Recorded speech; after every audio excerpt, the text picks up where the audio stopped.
మాట్లాడిన అధ్యక్ష కాసేపు అయినాక మాట్లాడితే వారు మన్మోహన్ సింగ్ గారి రెండవ కుమార్తె అంటే ఎంత సింపుల్గా ఎంత నిరాడంబరంగా వారు రెండవ కుమార్తె అక్కడ నించోవడం అనేది ఆ కుటుంబం యొక్క నిరాడంబరత అంటే ఒక ప్రధానమంత్రిగా 10 సంవత్సరాలు ఆర్బీఐ గవర్నర్గా ఆర్థిక మంత్రిగా వివిధ హోదాలలో ఈ దేశానికి సేవలు అందించిన మన్మోహన్ సింగ్ గారి కుటుంబము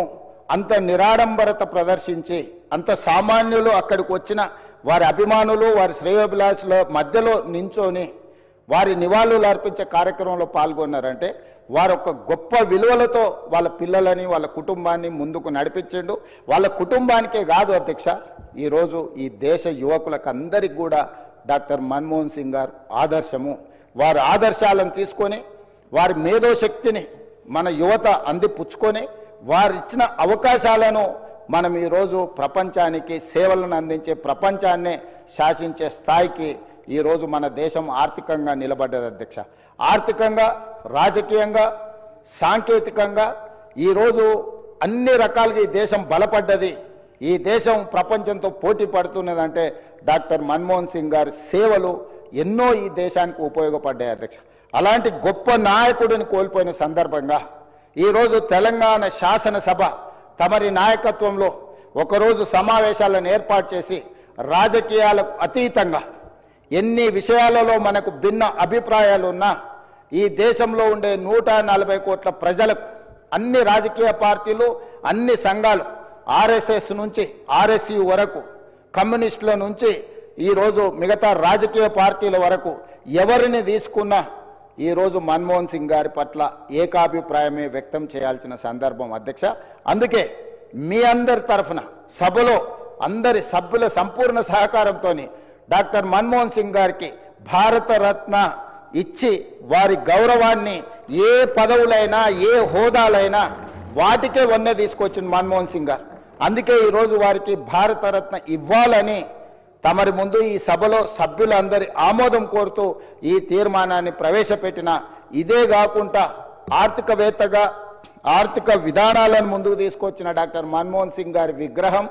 తెలంగాణ రాష్ట్ర ఏర్పాటులో ప్రధానమంత్రిగా రాజ్యసభలో ఒక దశలో రాజ్యాంగ సవరణల కోసం వచ్చిన చర్చలో తెలంగాణ రాష్ట్రం వెనక్కి పోతుందేమో అన్నంత గందరగోళ పరిస్థితులు ఏర్పడ్డాయి అధ్యక్ష ఆ సమయంలో వారి అనుభవాన్ని కంప్లీట్గా ముఖ్యంగా మనం ఇక్కడ గుర్తు చేసుకోవాల్సింది డాక్టర్ మన్మోహన్ సింగ్ గారికి అత్యంత సన్నిహితుడుగా అత్యంత నమ్మకమైన సహచరుడుగా జైపాల్ రెడ్డి గారు కొనసాగినారు జైపాల్ రెడ్డి గారు ఆ రోజు మన్మోహన్ సింగ్ గారితో మాట్లాడి సమన్వయపరిచి రాజ్యసభలో ఆ సవరణలకు అవసరమైన స్టేట్మెంట్ ప్రధానమంత్రికి వెళ్ళి రాజ్యసభలో వారు స్టేట్మెంట్ ఇవ్వడం జరిగింది రాజ్యాంగ సవరణకు తిరిగి లోక్సభకు పంపాల్సిన పరిస్థితుల నుంచి ఆ క్లిష్టమైన పరిస్థితిలో వ్యూహాత్మకంగా చతురతతో డాక్టర్ మన్మోహన్ సింగ్ గారు రాజ్యసభలో వెళ్ళి ప్రకటన చేయడంతో ఈరోజు మన సర్వస్వతంత్ర తెలంగాణ రాష్ట్రంగా మనం ఏర్పడడమే కాకుండా 10 సంవత్సరాలు పూర్తి చేసుకొని తెలంగాణ రాష్ట్రంలో మనం పరిపాలన కొనసాగిస్తున్నాం కాబట్టి ఈరోజు వారితో తెలంగాణకున్న ఈ బంధము మనం ఎప్పటికీ మర్చిపోలేనిది కాబట్టి ఈరోజు తమరి అనుమతితోటి ఫైనాన్షియల్ డిస్ట్రిక్ట్లో ఒక మంచి ప్లేస్లో డాక్టర్ మన్మోహన్ సింగ్ గారి విగ్రహావిష్కరణ చేసుకోవడం ద్వారా శాశ్వతంగా మనము వారి వర్ధంతులు జయంతులు వారి జ్ఞాపకాలు శాశ్వతంగా తెలంగాణ ప్రజల గుండెల్లో పదిలమై ఉండే విధంగా ఇంకేదైనా సలహా సూచనలు ఎవరైనా ఇచ్చినా కూడా ఒక మంచి ప్రాంతంలో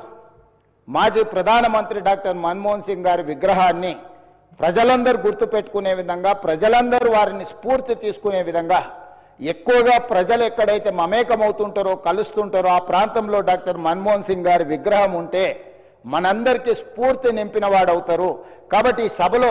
ఒక నిర్ణయం తీసుకొని ఏ ప్రాంతంలో ఎక్కడ పెడితే బాగుంటుందో మనం తర్వాత అయినా చర్చించుకుందాం కాకపోతే తెలంగాణ గడ్డ మీద డాక్టర్ మన్మోహన్ సింగ్ గారి విగ్రహం పెట్టుకోవడం అనేది